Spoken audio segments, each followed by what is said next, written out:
Yo, what is going on, my fellow weebs? Chrono here, and welcome back to the channel. So we got our new weapon with the release of Super Loser. What are we calling him, by the way? Like, what's the community decided we're calling this specific boss? I haven't really been paying too much attention, to be honest. But we got the 4-man version of Luther, meaning we got a new weapon that released with it. It is our Land 4 weapon, and it is it's interesting.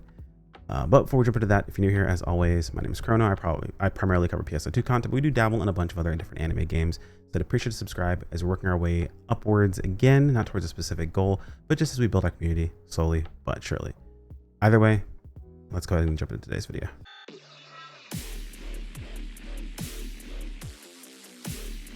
All right, so today we're looking at the Lexio weapon. Now we are taking a look at the Visiphone, so you guys can see kind of the comparisons.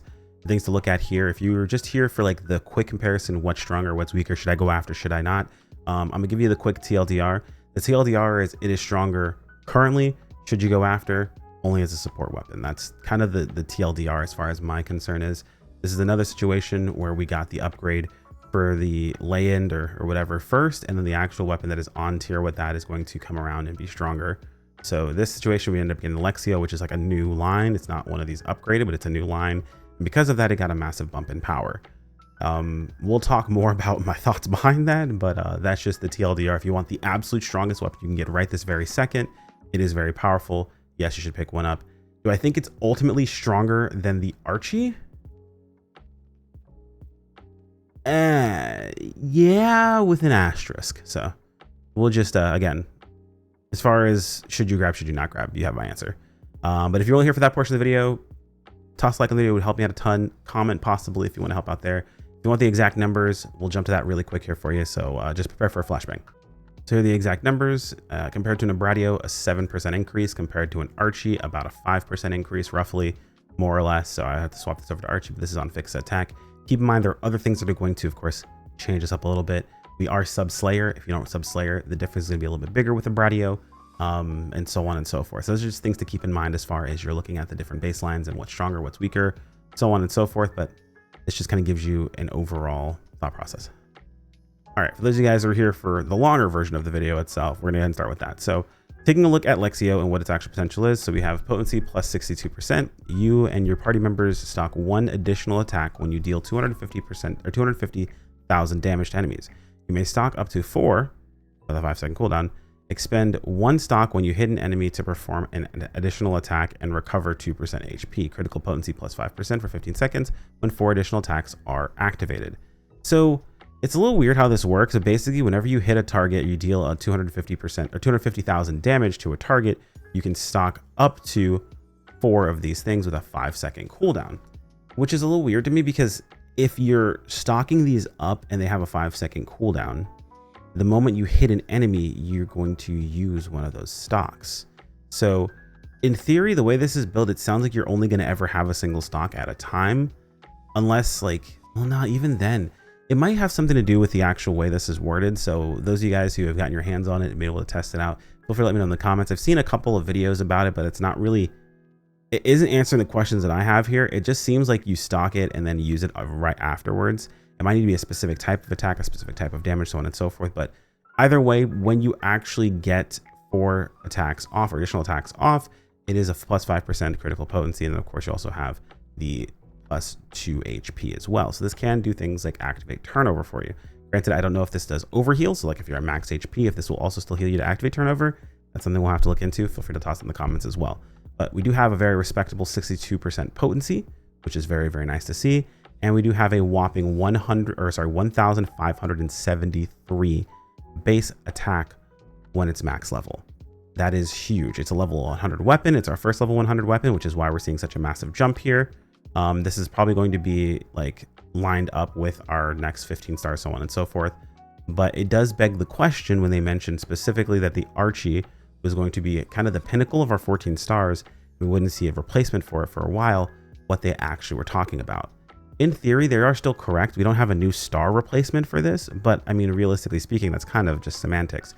We still have, you know, the Legend 4 weapon at this point, which now does outweigh an Archie. You are going to get more power using the Lexio, even if you're just like the only person really using it. I'm sorry, even if you're one of multiple people using it, you're not getting the full benefit of it. Now, if one person's using this and other people using other weapons, would they be stronger with the other weapons? Technically, no, just because, well, it's a no and a yes. The thing about it is it depends on the content you're actually doing. Archie's extra PP that it provides, the extra bonus to PB gain, can't really be quantified in a damage number. It really depends on how the actual weapon is used. So like in theory, you could be in a situation where your PB generation is very important to get you to a point where you're able to push damage in a specific phase and be able to finish a boss faster, which would make the Archie better in that situation if someone else is using a Lexio. You already have the bonus of the Lexio plus the damage of the Archie, maybe even a Zenith to swap to, or just for PBs, the way they're hit a little bit harder. You have all these things available to you and active to you, but it really just depends on the specific situation. If we're talking raw damage, the Lexio is technically winning out right now, which begs the question, is this going to be a thing that we have to deal with in the future? Is it going to be consistent?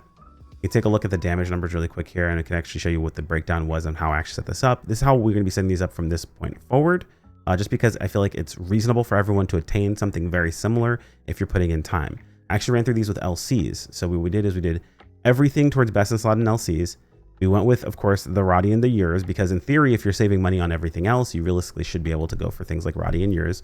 I went with Def Mel Raw. You can opt to not go Def Mel Raw, but you are going to see a sizable difference in power. You're going to see a bit more in favor of things that have crit rate, so just keep that in mind, right? So having things like Slayer, having extra crit rate, if you're doing something that isn't deft, you're going to see more of a gain than you would if you are using deft. So that's just something to remember as far as your different augments go. And realistically speaking, it's not a massive potency difference.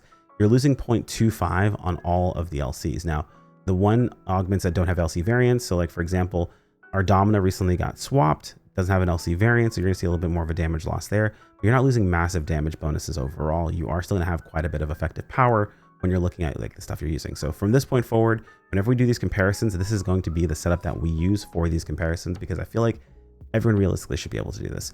And I usually recommend everyone who's honestly gearing their character at all, this be what you shoot for over the free gear. Just LC aug your stuff and you're good to go. You don't even have to go as far as using the Roddy and the Years. I recommend doing it. If you're really like strapped for cash, you can go with the really cheap ones.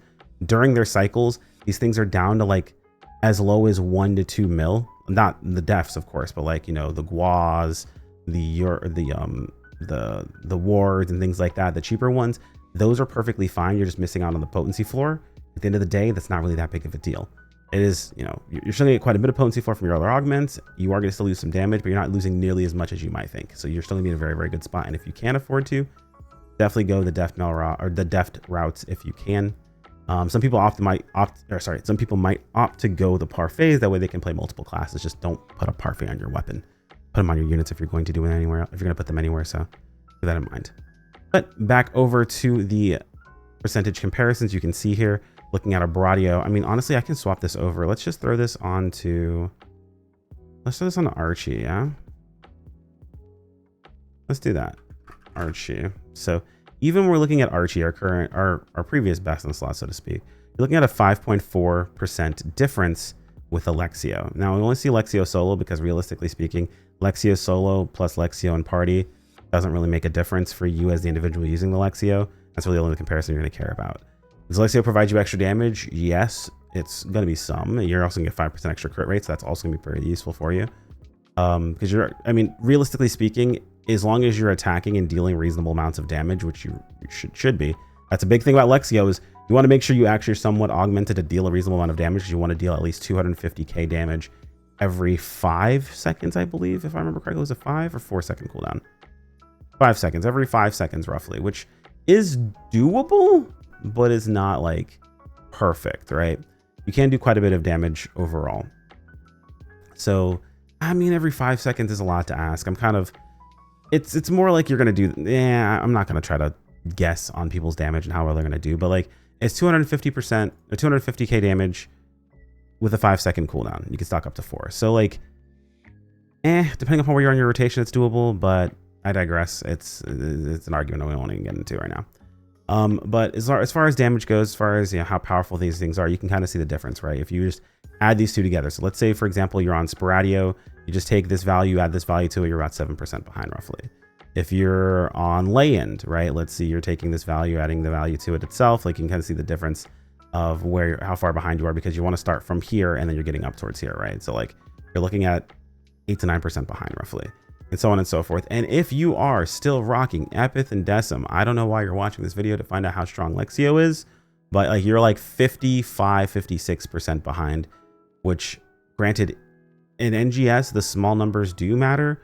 The bigger the numbers, they matter so much more. So you please, at the very least, make yourself an Abradio or whatever it happens to be, the Adio series, LCOG that thing, because you're going to be able to transform over to the next weapons as well. And then next week we have a new set of units coming about. Go ahead and set yourself up with an LC augment setup of those, and you're good to go. As long as you're paying attention to whenever the I guess the quote pay to win augments that people like to talk about, or they call them or whatever, the augment capsules, as long as you're like playing actively when those are in rotation, you can pick them up cheap, use the cheap ones, you're good to go. That's pretty much it. That's all I've got for you guys today. It's not super crazy, it's not super popular of a weapon right this very moment, because I mean kind of all know that it's gonna be power crept in a sense. Do I recommend it for supports? Yes, but like, to be honest, the support tier of weapons are kind of in a weird spot, right? Like I would much rather kind of have my support rocking a TWAV over rocking the Lexio. I think I kind of like the crit rate. I don't know how well the Lexio is going to perform right now. I feel like it's going to perform much better when we get more damage. So like for our 15 stars, I feel like the performance of the Lexio support is going to be much better. But like as a use case now, Legendios, TWAV, Lay-End, those all kind of feel a little bit more, I don't know how to put it, but they feel a little bit better to get as someone using it as a support. I feel like Lexio is going to feel like. I feel Lexio is going to be better later on, but right now it's a tough sell. That's all I've got for you guys today. If anything I missed, feel free to let me know in the comments below. Like if you enjoyed the video. As always, subscribe if you want to keep up with more. Thank you, channel members, as well as Patreon members. You guys are fantastic. I appreciate every single one of you, and I will see you all in the next video. Take care, my friends. Peace out.